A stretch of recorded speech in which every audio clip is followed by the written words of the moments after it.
Fídíò tí mo fẹ́ ṣe ó wà irritating.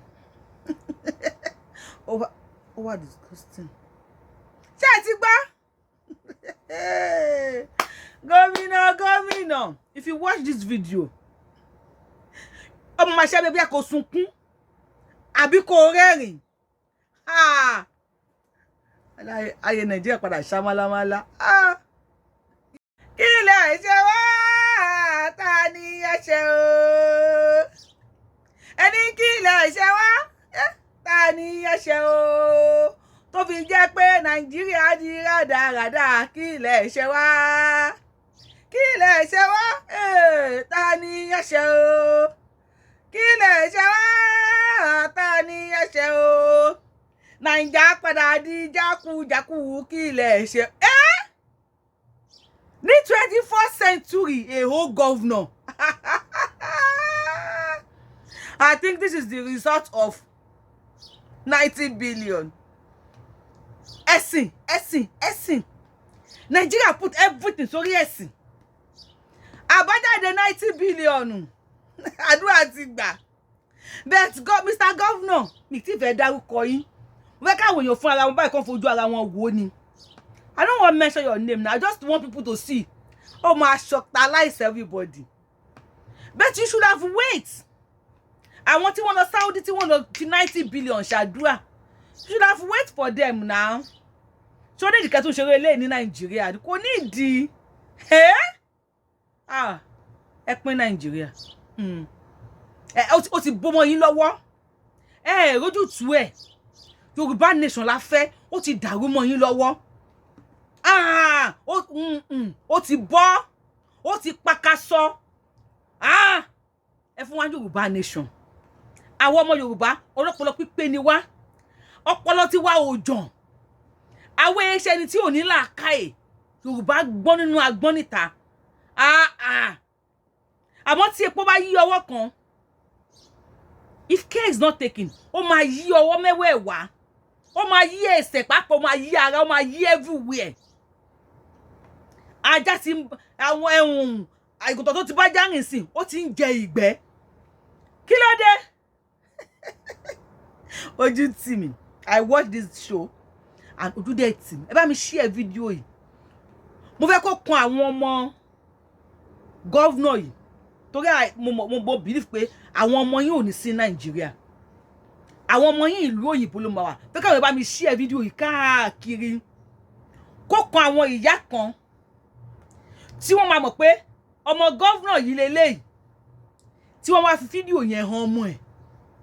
Pé look at your daddy. As a governor in Nigeria ní 21st century, wo rádaràdà tí well, I will not blame the governor. Tàbá máa blame governor. Kí ni ká wá sọ nípa president? Wọ́n ní kó lọ ṣàdúrà ní Mecca. Kí Nigeria lè bá dá. Bet tó bá rẹ àwọn. Gbogbo wọn pátápátá ni o. Àwọn olórí wa. Wọ́n fly abroad.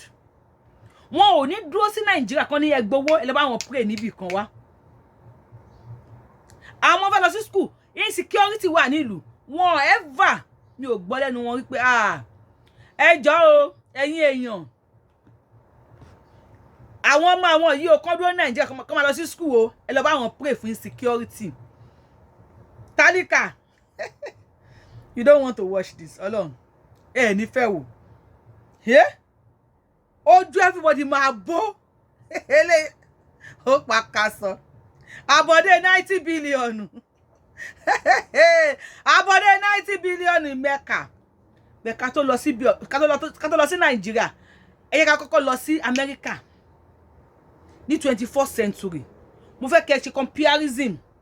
Ohun tí àwọn èèyàn ń gbé ayé ṣe. Ṣé àwọn ò ráyé wà ni? Well, àbáwọn ìjọba àwọn ìjọba Nigeria ó dà pé àwọn ni wọ́n rí ayé wa kì í ṣàwà. Kì í ṣàwà. Ẹ ká lọ sí America. Arizona la fẹ́ lọ ná. No driver. Okay. And it's driving us. This is a Jaguar. Taking us to the electric car. Driving us from University of Arizona Yeah, so we are seeing at you us. guys. To the hotel. Enjoy. We are not driving. It's taking us all the way home. Put another seat. Then she say nobody knows you don't need. And the seat na Right empty. there. So Look. it dey carry go. Long town. Yeah, Hamilton. Almost there. Did you hear that? Yeah, Nine yeah. talk, so we are back. Almost there. For your safety, the doors will remain Oh. locked when we arrive. We know. Twice to exit. The first pull unlocks. The second opens the door. We know. Yeah, we know. We know. Yeah, when they talk to here, that's the evidence for bless. justification. AI don't take over the world. Not in Nigeria. Oh my goodness. The next generation. This is wild. Don't know. A driver. A car without a driver. The Wow. same route tonight they can pass with you. Look what it's on the steering. And they Oh my pass goodness. na the safest place. Yeah, look what it's on the steering. Mm-hmm. Come on, look. Look. And they turn out. Hey, stop on the stop sign. Look. Yeah. Stop on the stop sign. Oh And my this is the goodness. stop sign. Look. The steering they turn. Oh my goodness. Oh my god. Oh Oh my my god. God, look at it, Oh look my at it. god. And they park na the safest This place is where you go magnificent. easily drive go without no Wow. problem. This way they slow down for the bump. For the bumps. Eh? And I'll pack it. Oh boy, go right na the corner. Oh my goodness. Oh my god. Oh, Oh my god. my God. This is wonderful. Very, This very is amazing. amazing. Technology. Very, very amazing. Let me see your face, Hamid. Let's see your face where they call it first back. I mean, I for buy one this Make oh. sure it's Wow. clear before exiting. Oh my I goodness. mean, I for buy one. I need this car. Wow. Did you guys enjoy the driving? America nìyẹn. Arizona College ni wọ́n lọ. Mọ́tò yìí electric car ni. Màá padà show yín ní tó ṣe ní Nàìjíríà o. Electric car. Ó pọ̀ rapatu. Ẹ lè lọ rent ẹni wọn. Kò sí driver nínú ẹ̀ tó máa wà yìí. Wọ́n ti program ẹ̀. Tó bá débi stop sign, ó máa stop. Ó obey traffic light. Ó ń yà fún bomb. Ó ń yà fún kòtò. Tẹ́ bá lọ ń sọ fún yín pé a ti fẹ́ débẹ̀ o, ẹ kú jókòó, a ti fẹ́ débi tá ń lọ o, a ti fẹ́ súnmọ́lé o, tá bá ti yà sọ́wọ́ ọ̀tún nísìn, ó kù ṣẹ́jú mélòó kan, ó ń ṣàlàyé. Níbi tí ẹ tó ń gbé àwọn èèyàn lọ. Imagine this happening ní ìlú kan àbí many ìlú pàápàá. That's why I don't want to go to China now. Tó ti máa lọ sí China ní tí wọ́n ṣe lọ́wọ́lọ́wọ́ ní China. Ẹlòmí adé mo fóònù adé fọ́ mọ́lẹ̀. If you have to compare it pẹ̀lú tó ń ṣe lọ́wọ́lọ́wọ́ Nàìjíríà. Káà ló ń ṣàlàyé fún wọn yẹn. Arizona University ni wọ́n lọ. Tó rà ń gbé wọn lọ wẹ́rẹ́. Àwọn tí wọ́n mẹ́sìn wá fún wa lélẹ́yìí o. Èmi ò ní o má ṣẹ̀sìn tó fẹ́ ṣe o. Èmi ò ní ẹ má ṣẹ̀sìn o. But we must learn. Bí àṣírí wà blindfolded. I know. Tó bá pé Nàìjíríà lẹ́nu kan ti ṣerú káyìí. Mo tó máa sọ ni pé ó gbé ṣíríkù wọlé. Ó gbé ẹbọ wọlé. Many of them tí wọ́n katako ẹ̀sìn oríṣiríṣi nísìn, tí wọ́n tako technology tí wọ́n pè ní ẹ̀sìn. Tí wọ́n against everything, they will still go to America and ride on this bus àbí on the car. Car yà sì gbé wọn káàkiri. Now, nígbà táwọn kan bá ń ṣe báyìí. Ẹ jọ̀ọ́ torí Ọlọ́run. Bí akíní kẹ́ díjú ná. Ẹ ṣá fẹ́ rí governor yẹn. Kẹ́ tó rí governor yẹn. Kẹ́ tó rí tí governor ṣe, ẹ kọ́kọ́ wo tí àwọn aráàlú ṣe Nàìjíríà. Nigeria ò lè dá. No. This is Nigeria.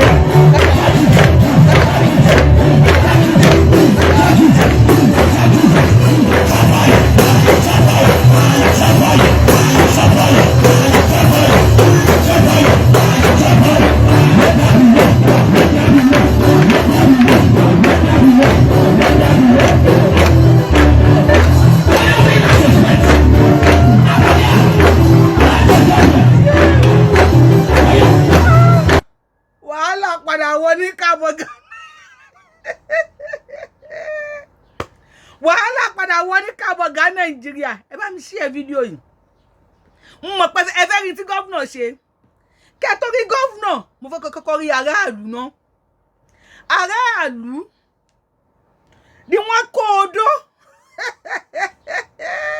wọ́n kó odó àti ọmọ odó lọ sí church break up the leg scatter the head break up the leg of talent break up nínú odó whose leg break up nínú odó orí talent scatter nínú odó ní church. You can imagine the elderly women and all elderly men, including the youth there. Àwọn tó yẹ kí wọ́n jẹ́ ògo ọ̀la, ògo ọjọ́ ọ̀la. Ẹ ti gbé sí wọn lọ́kàn, ẹ ti gbé sí wọn lọ́kàn. You planted into their mind already pé àìríṣẹ́ wọn, ayé ló ń ṣe wọn. Mi ò ní kò sáyé. Bẹ́ẹ̀ ṣé kò sí ayé ní Amẹ́ríkà? Àbí America àti inú Jupiter làwọn ń gbé àbí inú Pluto ṣé kò sí àwọn àgbàlagbà l'Amẹ́ríkà náà láàárọ̀ kùtùkùtù ẹ wá gbé odó kalẹ̀ break up the head scatter the leg break up the head scatter the leg ta ni time tẹ́ ká mọ́ fi wà ní school.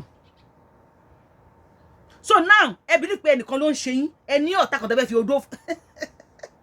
Oh my God. Oh my goodness.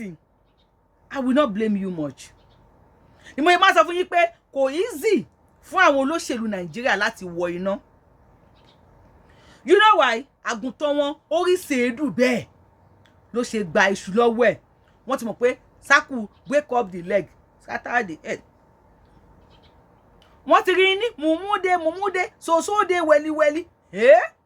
If you are not soso, ó jẹ́ kó mọ̀ wípé problem tó ní tí ò fi ríṣẹ́ lọ, tó ti fi rí ibi iṣẹ́ lọ. Ó yẹ kó jókòó, kó wá àdúgbò yín. Pé factory mélòó ló wà ládùúgbò yín? Company mélòó ló wà ládùúgbò yín? Ilé iṣẹ́ aládàáni mélòó ló wà ní street yín? Tó bá ti ń kó ní street yín bọ́ta sí àdúgbò yín kó fi ẹsẹ̀ rìn bí half a mile or mile kan or mile méjì as long as tó bá lè rìn kó wòye factory tó wà ládùúgbò yín kó wòye company tó wà ládùúgbò yín wá padà sínú street yẹ bẹ̀rẹ̀ sí ní ká ní méjì mẹ́ta mẹ́rin church mélòó ló wà nínú street yín mọ́ṣáláṣí mélòó ló wà nínú street yín ẹ máa wo gbogbo factory ẹ wo companies ẹ fi kọ́ church ẹ fi kọ́ mọ́ṣáláṣí and you will now go to that mọ́ṣáláṣí and church to go and pray. They play kí ni mo sọ fún ẹ they play ló wà ẹnìkan kan ò ṣe ẹ́ tayọ owó ẹni tí mo fẹ́ fi hàn ẹ̀yìn tayọ àwọn olórí yín anybody ò ṣe ẹ́ sọ̀rọ̀ sókè o. In Yoruba State, the government has launched a spiritual warfare against insurgents who destroy electricity towers connecting the state and Borno to the national grid. Well, according to the Yola Electricity Distribution Company, the insurgents had been attacking electricity installations and plunging the state into darkness. On Wednesday, the governor of the state, Mai Malabuni, led a team of Muslim clerics to the site of the towers, where they recited the Quran and asked God to punish the vandals should they approach the towers ever again.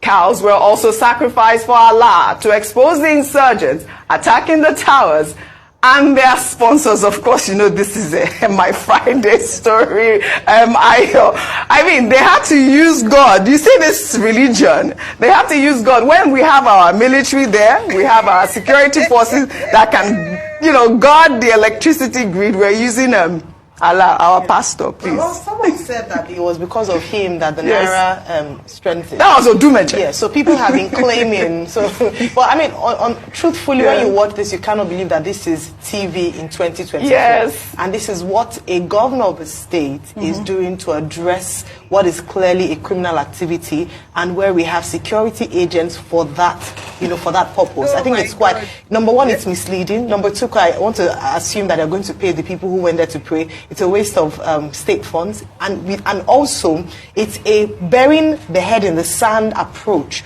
to addressing a problem in the community. So rather than admitting that, maybe we're not able to handle the insecurity in this area or handle the vandals or the criminals, they then resort to spiritual help.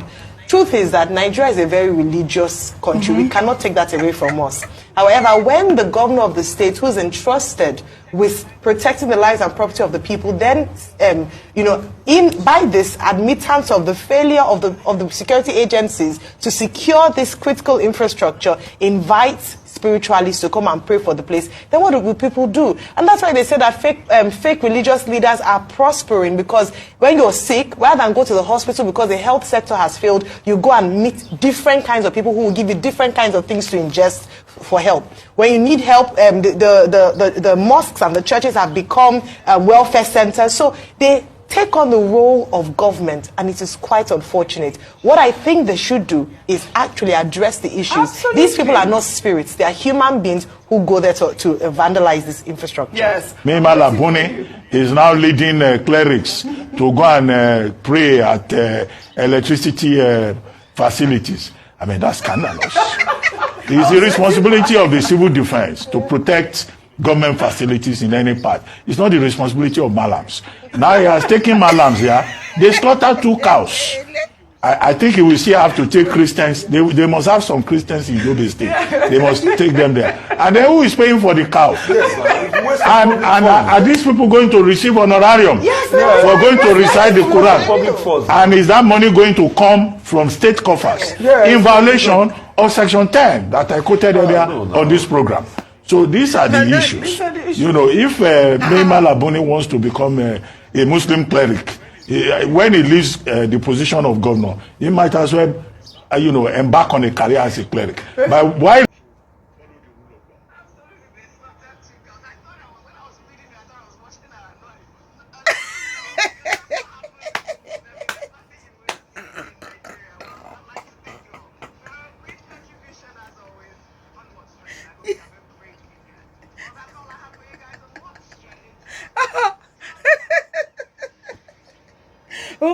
nǹkan tẹ̀ ń wò yìí kò kí n ṣe movie. Kí ni mo sọ? Ohun tẹ̀ ń wò yìí kò ń ṣe movie. Ọjọ́ movie lójú yín àbí? Kì í ṣe movie. The Morning Show ló gbé. God bless àwọn people yìí o. They are trying. Àwọn The Morning Show, kíní kan, Channel TV, gbogbo ọkọ̀tá, they are really trying. Can you imagine? Àwọn Boko, àwọn agbésùnmọ̀mí tó ń pè lájínigbé lásán, wọ́n láwọn ò fẹ́ kí iná wà ní Yombe àti Borno. Wọ́n ní àwọn ò fẹ́ tó ń jẹ́ electricity. Níbẹ̀, every time wọ́n ti gbé drill yẹn sílẹ̀, àbí grill yẹn sílẹ̀, ni wọ́n lọ fìbọn bà tiẹ̀ jẹ́. Wọ́n lọ fìbọn fọ́ lójú, wọn láwọn ò fẹ́ tó jọ, àwọn ò fẹ́ rí iná sójú báyìí. Lè lóná nínú Nàìjíríà. Wàláì, àti fa wèrè lọ́yàn. Wọ́n ní kò sí tó jẹ́ pé fẹ́ lo iná ní ìlú Nàìjíríà. Wọ́n láwọn ò fẹ́ rí iná sójú. Everybody must wà nínú òkùnkùn.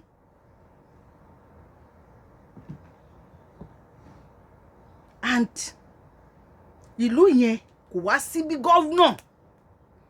Ṣàwọn military kò sí military kankan ní Nàìjíríà mọ́. No, èmi ń bèrè lọ́wọ́ yín ni.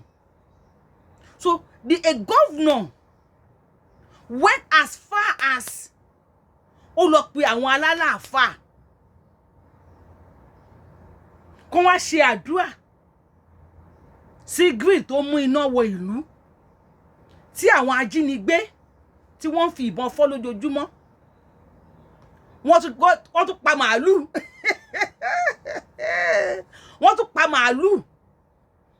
tá ló máa sanwó màálù yẹn ná ẹni pé nínú àpò ìjọba náà ti máa sanwó màálù yẹn o.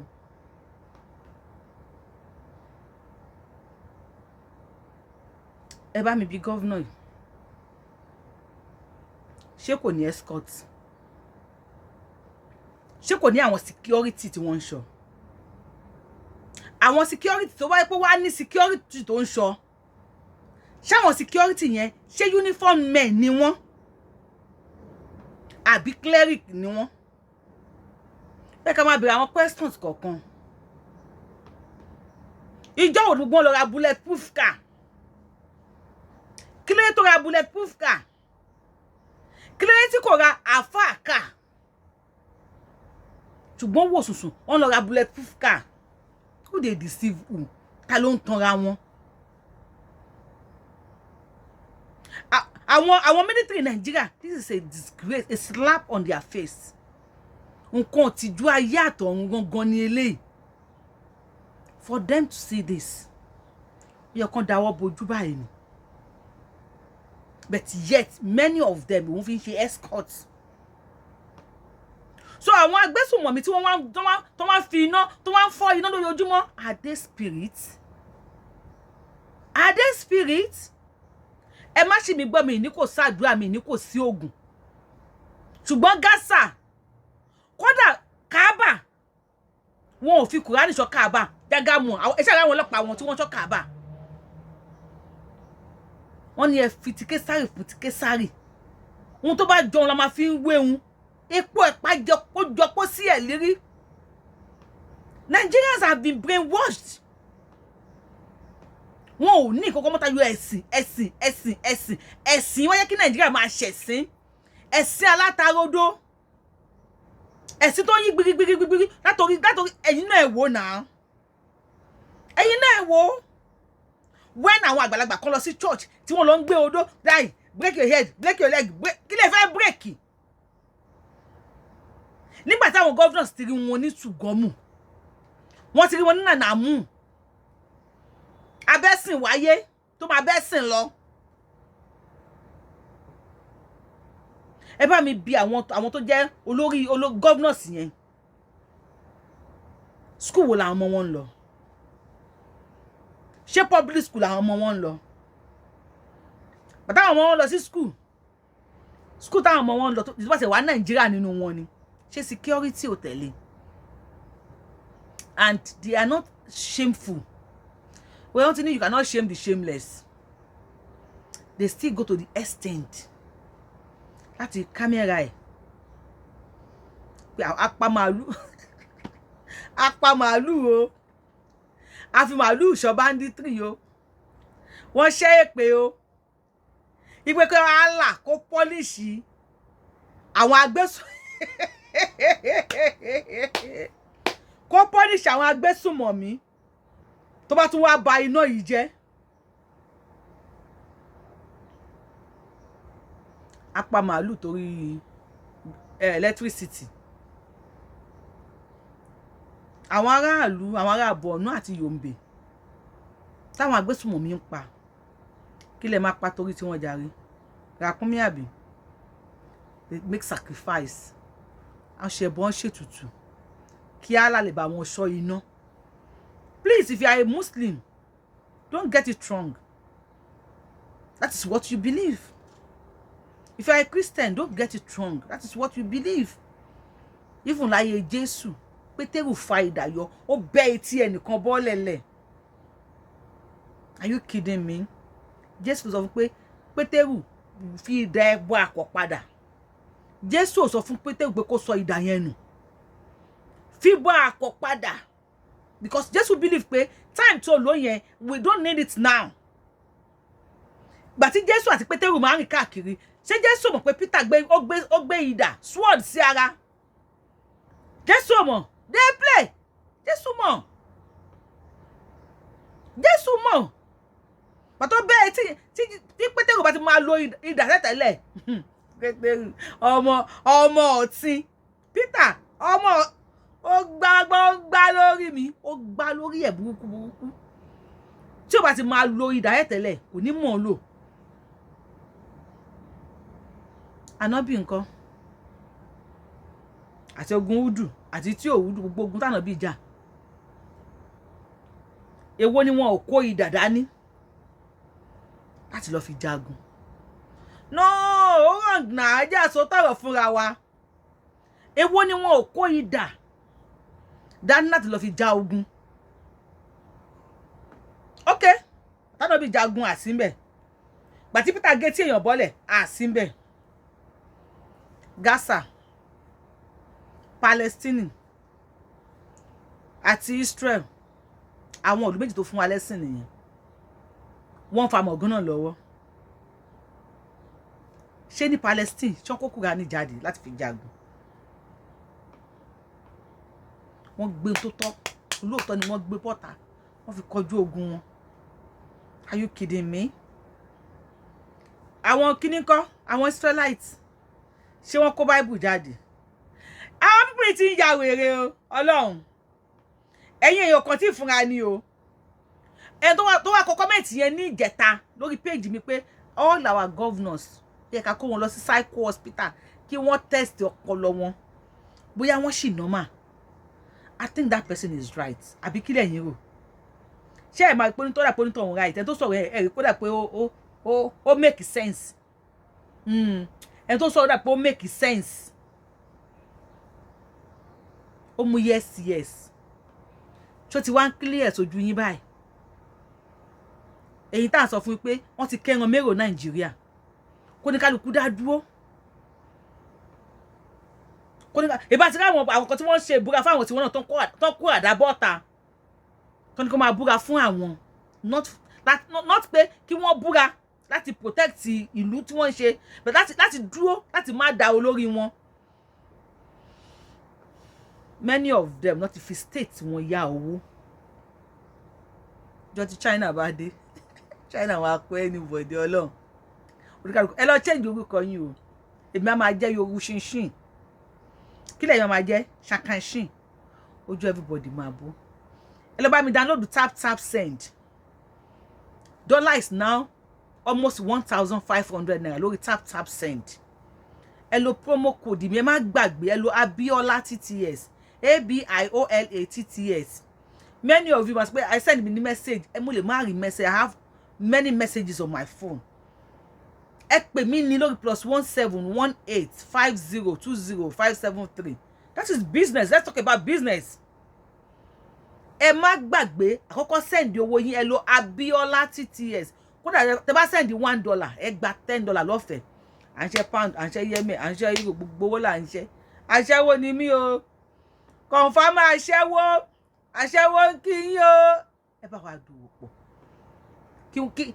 kí tí àwọn pípù tó ta tán ẹ̀yin èèyàn mi kí la fẹ́ báyìí Yorùbá nation la fẹ́ ká dá dúró la fẹ́ kò lè máa lọ báyìí kò lè máa lọ àwọn kan lè máa dórí àpè kí wọ́n ní ẹ ló máa gbàdúrà work and pray not work and work not pray and pray it is work and pray tá bá ti fa ya Allahu ká máa fi ya àyàsẹ̀ gbanidi ibi grill yẹn number 1 kí ló fa insecurity ní ìlú àwọn wo náà kó insecurity wọ ìlú kí ló yẹ tí wọ́n lè fight insecurity pẹ̀lú tó tọ́ sí insecurity why are they fighting insecurity pẹ̀lú màálù fighting insecurity with màálù fighting insecurity come on you see ara táwọn pípín yẹn sọ nìyẹn pé that is why tí àwọn cleric tí wọ́n ṣe ń lówó see many of them on the internet they don't want to work again they don't want to work they enjoy bí Nàìjíríà ṣe rí so you will be rushing to them calling on them because insecurity wà nílùú wọ́n fẹ́ travel wọ́n lọ gba kíní kan tó máa sọ mọ́ sometimes it works if you believe in it but don't forget pé babaláwo tó ṣògùn àfẹ́rí fáyán ló ṣe àrìnà kò fẹ́ dìyẹ tó má ṣe pé kó má jí ẹgbẹ́ sí ara remember wípé àwọn ajínigbé àwọn náà ń ṣògùn pé kọ́ wà wọ́n dẹ òun ṣògùn kó má kú onípòsí ṣògùn kóhun tà òun ṣògùn kó má sick doctor ṣògùn pé customer wà no ó jọ ń wọnú ara wọn ni bẹ́ẹ̀ tí irú gírílì yẹn sì àwọn agbésùnmọ̀ sọ pé àwọn ò fẹ́ iná ẹ lọ pa àfáà kó máa ṣàdúrà sí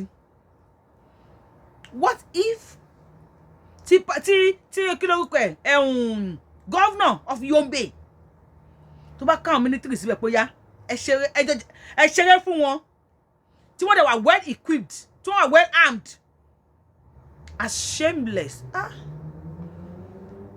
Yorùbá nation la fẹ́ Yorùbá nation la fẹ́ àgbọ̀ kankan mọ́ àgbọ̀ anything Àṣàkẹ́ ni wá Yorùbá nation la no Yorùbá nation la fẹ́ this is ó wà irritating Ọlọ́run ó wà so disgusting òyìnbó tẹ bá mọ̀ ẹ bá mi fi qualify yìí Nàìjíríà àtúwálé yù àríyìn àìbẹ́rí mo rí yín mo fọ́ Yorùbáwùyí lórúkọ tèmi Yorùbáwùyí ni mo jẹ́ bá mi share fídíò yẹn bá mi boko lọ fà káyé rí ibi tán bá Nàìjíríà dé.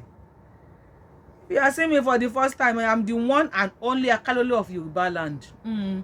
Adáwọn ilẹ̀ Yorùbá ọmọjọmọ lọ yólóyè tí ò pé méjì abẹ́lé ọmọ òṣèré pàrọ̀ tó máa pàrọ̀ tó wá níwájú federal government o tó máa sáìn ẹ̀ adéwájú Elédùmarè kò sí iye nígbà àfà tó lè pé kò sí iye ológun kò sí ẹni tó lè máa ṣiṣẹ́ fún tó ráwọ̀ ò ní fi gbá kan bọ̀ kan nínú eré ni ó ṣe ń ò ní ṣèkà eré ò ní ìdìbí láṣẹ Elédùmarè o èrò nídìí mímí àti yín lọ́wọ́ see you on my next show ẹ̀yin náà ẹ má jẹ́ kí n sọ̀rọ̀ náà see you on my next show bye.